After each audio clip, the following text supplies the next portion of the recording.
Assalamualaikum warahmatullahi wabarakatuh. Sobat kompetensi di seluruh Indonesia yang saya banggakan, selamat bertemu kembali di channel yang dahsyat ini, channel tempat kita belajar bersama dan channel tempat kita menjadi sukses dan lebih baik setiap harinya. Kali ini saya ingin mengulik tentang persyaratan kecerdasan untuk menjadi seorang presiden. Apakah benar seorang presiden itu memerlukan IQ yang tinggi? Apakah untuk menjadi seorang presiden dipersyaratkan harus memiliki tingkat kecerdasan tertentu? Bagaimana tingkat kecerdasan para presiden di negara-negara lain di dunia? Kita akan coba kupas tuntas dalam tayangan berikut ini.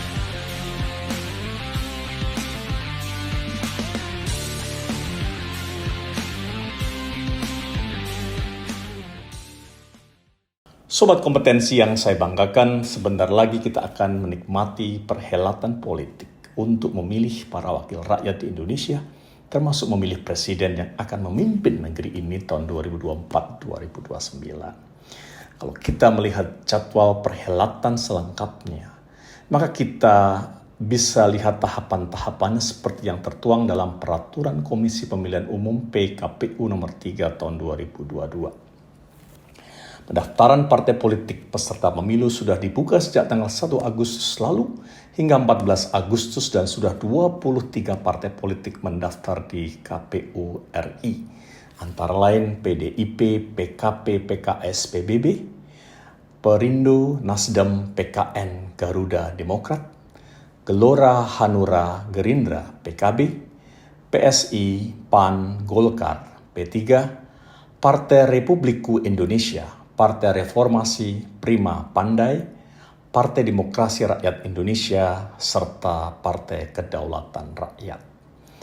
Pada hari ini, Jumat 12 Agustus 2022, Komisi Pemilihan Umum KPU menginformasikan bahwa ada 6 partai politik lagi yang akan mendaftarkan diri sebagai calon peserta pemilu tahun 2024 atau pada hari ke-12 pendaftaran dibuka, yaitu Partai Berkarya, Partai Buruh, Partai Suara Rakyat Indonesia atau Parsindo, Partai Republik, Partai Umat, dan Partai Indonesia Bangkit Bersatu.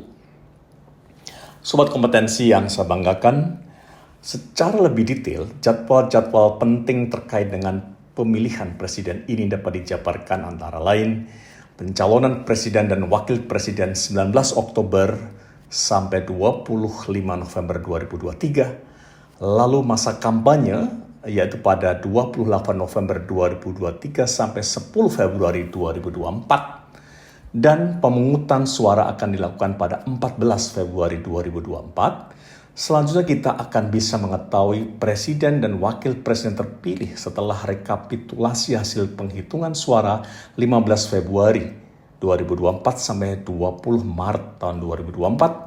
Dan bila tidak ada PHPU, perselisihan hasil pemilu paling lambat 3 hari setelah pemberitahuan dari MK, dan bila ada PHPU, paling lambat 3 hari setelah putusan MK. Presiden adalah jabatan politik yang tertinggi bagi rakyat di Republik Indonesia. Tentunya untuk jadi presiden perlu banyak modal yang tidak hanya tampang dan popularitas, tapi tenaga, kebijaksanaan, dan pikiran yang intelektual. Tapi benarkah menjadi presiden Indonesia harus memiliki IQ yang tinggi? Coba kita lihat IQ beberapa presiden atau perdana menteri di beberapa negara dengan prestasi yang menonjol. Sebut saja John F. Kennedy. Dia seorang tergolong presiden kedua termuda ya dalam sepanjang sejarah Amerika Serikat. John F. Kennedy meraih magna cum laude di Harvard University bidang International Affairs. Kabarnya dia memiliki skor IQ 159,8 yang membuat dirinya menjadi salah satu orang yang jenius di muka bumi. Yang kedua, kita ambil contoh misalnya George Washington, Presiden Amerika Serikat lainnya yang gambar foto diabadikan di lembar uang US dollar. Dia memiliki IQ 140 terlepas dari kesulitan yang dia alami sejak kecil. Atau coba kita ambil contoh yang dari Indonesia, semisal B.J. Habibie. Dia lulus dengan gelar sarjana di bidang teknik kedirgantaraan, di mana dia mendapat sertifikat yang sangat berharga dengan gelar yang sangat prestisius di Jerman. Dia sangat dihormati dalam pekerjaannya di mana dia menjadi seorang jenius yang terkenal. Habibie diperkirakan memiliki skor IQ 200. Contoh-contoh lainnya sebut saja Thomas Jefferson 138, Abraham Lincoln 150, Benjamin Netanyahu 180. Dan pada awal tahun 2022, seorang penulis Reader's Digest mengurutkan 13 presiden Amerika Serikat sesuai dengan IQ-nya yang kita bisa lihat di layar.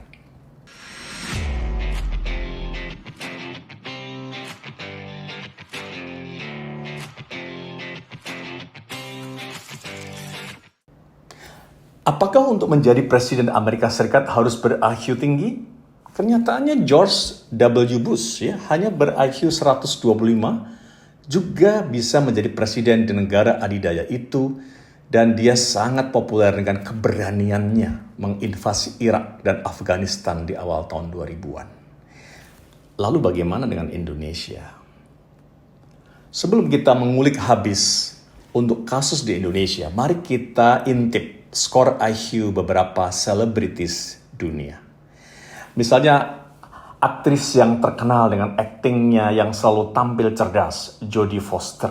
Ternyata IQ-nya 132. Contoh yang lain misalnya Nicole Kidman, yang berparas cantik dan pandai berakting juga memiliki IQ 132. Arnold Schwarzenegger tidak mau kalah. Dia dengan IQ 135 sukses sebagai bintang film action dan sempat menjadi gubernur California dari Partai Republik selama 2 periode. Sementara penyanyi terkenal Madonna dan Shakira tercatat memiliki skor IQ sama, yaitu 140. Bagaimana kalau para tokoh yang lain, termasuk para CEO? Kita lihat seperti misalnya Mark Zuckerberg, CEO Meta yang dulu namanya Facebook, 152. Elon Musk, CEO Tesla, 155. Mike Tyson, petinju legendaris dengan pukulan mematikannya, 105. Sharon Stone, bintang film yang sangat sensasional di film Basic Instinct-nya, dia punya IQ antara 148-154. Sylvester Stallone, bintang laga yang terkenal dengan gaya Rambo-nya, 160. Garry Kasparov, pecatur handal dunia, 190-194. Bill Gates, orang terkaya di dunia, 160-180. Warren Buffett, juga orang terkaya di dunia, IQ-nya 145. Mari kita lihat IQ beberapa sosok presiden dari berbagai belahan dunia, seperti yang dirilis oleh Democracy.com pada 8 Februari tahun 2022 yang lalu, antara lain Donald Trump, 156. Vladimir Putin, 127. Kim Jong-un 135, Xi Jinping 140, Recep Tayyip Erdogan 118, Joko Widodo 112, Ronald Reagan 105. Apakah menjadi presiden harus ber-IQ tinggi? Sesuai dengan penelitian di KPU dan Undang-Undang Pemilu, rasanya tidak pernah ada persyaratan capres harus memiliki nilai IQ minimal tertentu. Yang wajib adalah WNI, sehat jasmani dan rohani, dan didukung oleh suara 20% kursi di DPR yang dimiliki partai politik atau 25% suara partai politik di pemilu sebelumnya, dan atau tergantung apa keputusan MK atas beberapa tuntutan atas presidential threshold yang diajukan oleh beberapa pihak. Soal IQ yang terkadang dipersepsikan dengan tingkat pendidikan juga menjadi tidak relevan, karena untuk menjadi presiden tidak perlu ijazah yang terlalu tinggi, cukup berijazah SMA atau setara, dan ini berarti ijazah paket C pun cukup untuk mencalonkan sebagai presiden. Orang-orang yang memiliki IQ yang tinggi biasanya cenderung menjadi spesialis, dan cuma ahli di bidang tertentu saja dan tidak ahli di bidang yang lain. Sebagai contoh, seorang dokter spesialis, arsitek, psikolog, atau teknisi ahli cenderung agak mengalami kesulitan menjadi seorang generalis. Sedangkan menjadi presiden diperlukan skill yang lebih generalis atau mampu bekerja dan mengerti di berbagai bidang seperti politik, sosial, ekonomi, hukum, keamanan, hingga politik luar negeri. Presiden adalah pemimpin negara, sehingga yang diperlukan adalah lebih kepada kemampuan di atas manajerial, yakni lebih ke leadership, sehingga diperlukan kecerdasan emosional dan kemampuan berkomunikasi yang efektif. Sedangkan soal penyelesaian masalah bidang tertentu adalah tugas para menteri dan staf ahli sebagai pembantu presiden. Jadi profil orang seperti apa dong yang ideal menjadi presiden jika demikian? Yang diperlukan dari seorang presiden adalah lebih ke kecerdasan emosional dan spiritual atau dikenal dengan EQ dan SQ, karena harus mampu mengelola emosi dirinya dan orang lain serta harus mampu menorehkan makna dalam setiap apa yang diperbuatnya. Seorang presiden harus juga memiliki kapasitas yang besar untuk bisa mengakomodasi semua tantangan dan spektrum tugas yang sangat besar menganga di depan matanya dan menuntut keputusan serta penyelesaian yang tepat, akurat, dan terkadang harus cepat mengambil keputusannya. Seorang presiden juga harus memiliki semangat juang yang tak terbantahkan, tidak baperan, dan terus berjuang menciptakan capaian-capaian besar dalam karir kepresidenannya, menancapkan bendera di setiap gunung prestasi-prestasi besarnya serta mencari gunung-gunung prestasi yang lain. Itulah yang digambarkan oleh Paul Stoltz dalam konsepnya yang terkenal dengan sebutan adversity quotient. Sobat kompetensi, demikian sesi saya kali ini.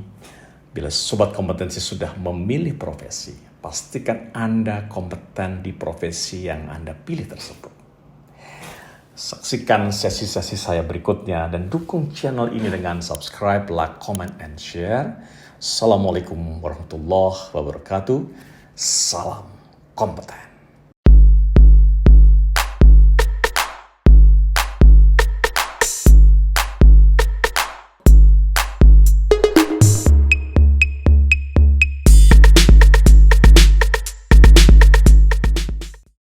Guys, bila konten ini kamu rasa bermanfaat, dukung channel ini dengan subscribe, like, share, and comment ya.